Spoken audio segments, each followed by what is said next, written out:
I took down a predator teacher and made sure everyone watched. It started small, things that at first didn't even register as wrong. Mr. Hawthorne was the kind of teacher everyone liked, or pretended to. Early 40s, wore those too tight dress shirts that screamed midlife crisis. Always cracking jokes, always the cool one. But the girls in class? They didn't laugh. They smiled tight, uncomfortable smiles and kept their heads down. At first I thought maybe they were just shy. It's high school, everyone's awkward. But then I started noticing more. The way he'd call only on the girls. The way he'd lean too close when he talked to them. How he always seemed to accidentally brush their arms when handing back papers. How every time he said their names, it came out too soft, too familiar. One afternoon, I saw him cornering Emily, this quiet freshman, by the lockers. She was clutching her books so tight her knuckles were white. Mr. Hawthorne was smiling, talking low, too low. She nodded, not the way you nod when you're agreeing, the way you nod when you just want to get away. When he finally left, I asked her if she was okay. She flinched like I'd hit her. "I'm fine," she said. Too fast. "I'm fine." But she wasn't. None of them were. I started paying closer attention after that. Watching, listening. There were patterns. Girls getting called after class for extra help. Girls getting special assignments no one else knew about. Girls getting private tutoring in his classroom during lunch. Always the girls. Always alone. I tried talking to a few of them. They shut down fast.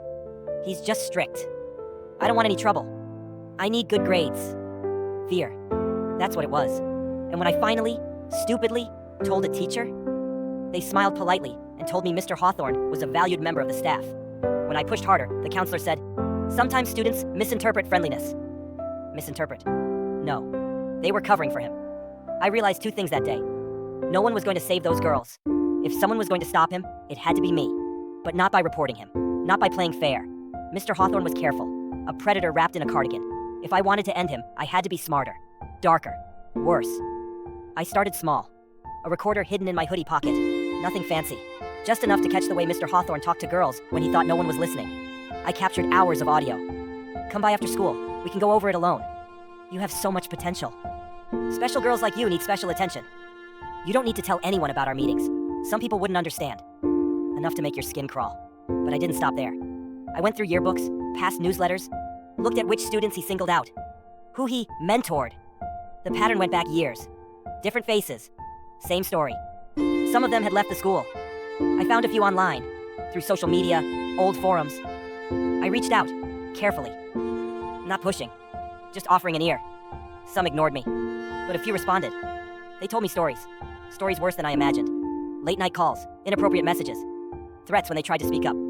One girl, Amanda, said he told her, "No one will believe you. They'll just think you're a liar who wanted attention." And he was right. When she told the administration, they labeled her emotional and quietly suggested she transfer schools, which she did. I built a file, audio recordings, testimonies, photos of Mr. Hawthorne getting too close, touching shoulders, hands, lingering too long. But I still needed more. Mr. Hawthorne wasn't just slick, he was beloved, a reputation like a bulletproof vest. If I was going to destroy him, I had to turn his own world against him. I started by playing the long game, befriending him, staying after class, asking for help, laughing at his dumb jokes. It made me sick. But it worked. He let his guard down around me, started treating me like one of his cronies.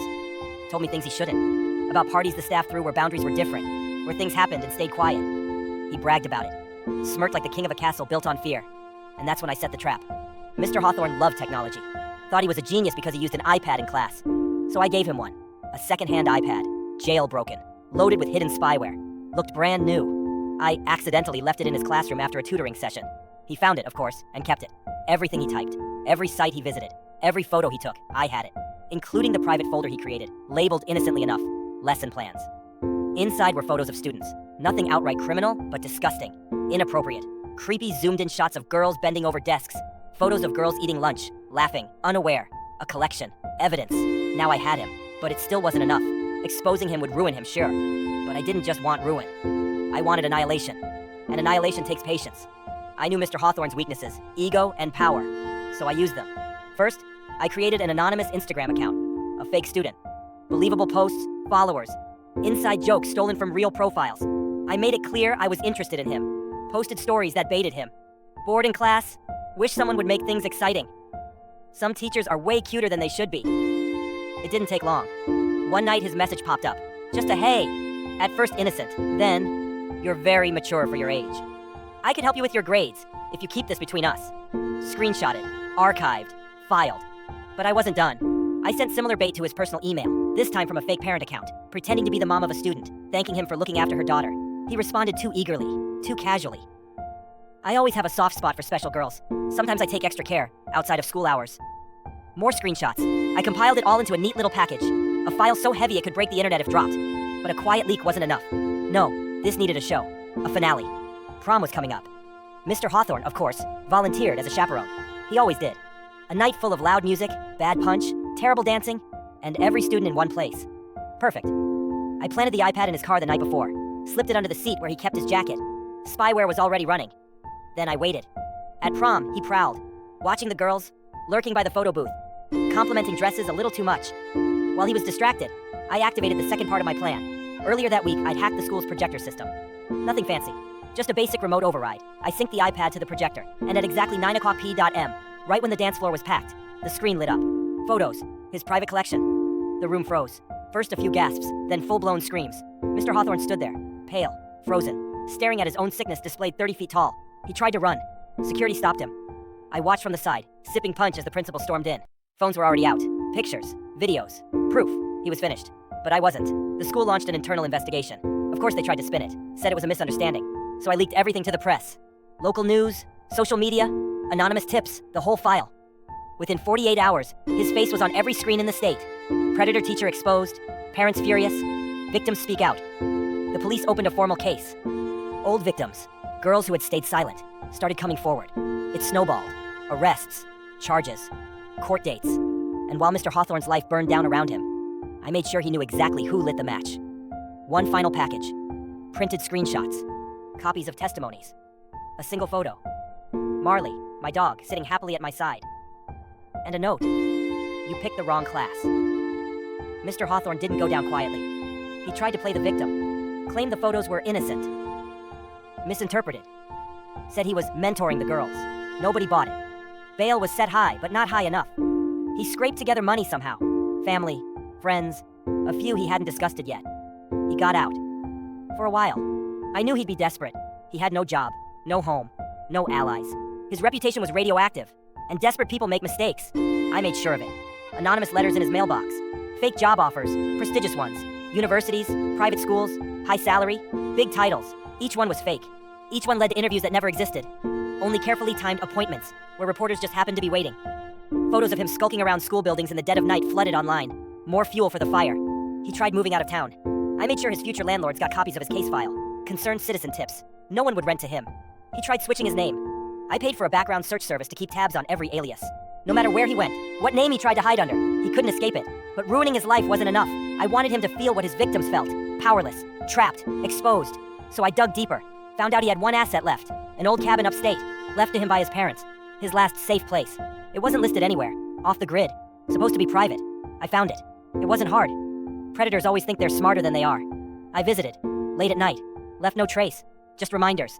Photos of his victims pinned to trees. Nailed to the cabin door. A recording of his own voice. The disgusting things he used to whisper to girls, playing on a loop from hidden speakers in the woods. Soft at first. Then louder and louder. He called the cops. They found nothing. I moved the photos around each time. The voices, too. He stayed up all night, terrified. Jumping at shadows. Sleeping with lights on. The fear he once planted in others bloomed back onto him. It wore him down. He stopped showing up to court. He stopped leaving the cabin. Neighbors said they saw him pacing the yard, muttering to himself. He looked thinner, grayer, like a man being eaten alive from the inside out. Which he was. By the truth. By fear. By me. But fear alone wasn't enough. I wanted humiliation. Final. Irreversible. So I planned the last act carefully. Mr. Hawthorne still had online accounts. Old ones he hadn't deactivated. Forgotten relics of his past life. I hacked into them. Quietly. Carefully. Pulled photos from his old vacations. His Teacher of the Year award pictures. Even personal messages. All the fake kindness he used to lure students. I built a website. Simple. Brutal. Meet Mr. Hawthorne. A life of lies. Photos. Evidence. Testimonies. His entire false legacy. Stripped bare and set on display. And then I sent the link. To everyone. Parents at the school. Local news. His former employers. His family.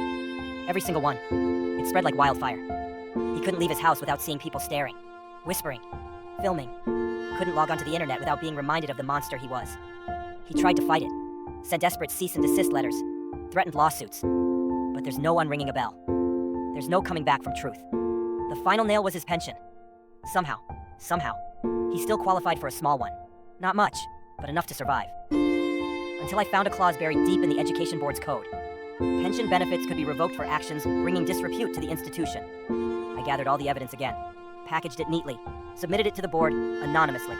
It took 6 months. But when the ruling came down, it was beautiful. Pension revoked, permanent disbarment from teaching, all licenses pulled, names scrubbed from every award, every honor roll. He didn't just lose his present, he lost his past. The last time I saw him, he was sitting on the porch of his crumbling cabin, alone, pale, thin, a husk of the arrogant man who once thought he was untouchable. I didn't say anything. I just watched him for a while, let him feel it, the weight of every life he ruined pressing back on him. And then I turned and walked away. Because the truth is, monsters don't need cages, they need mirrors.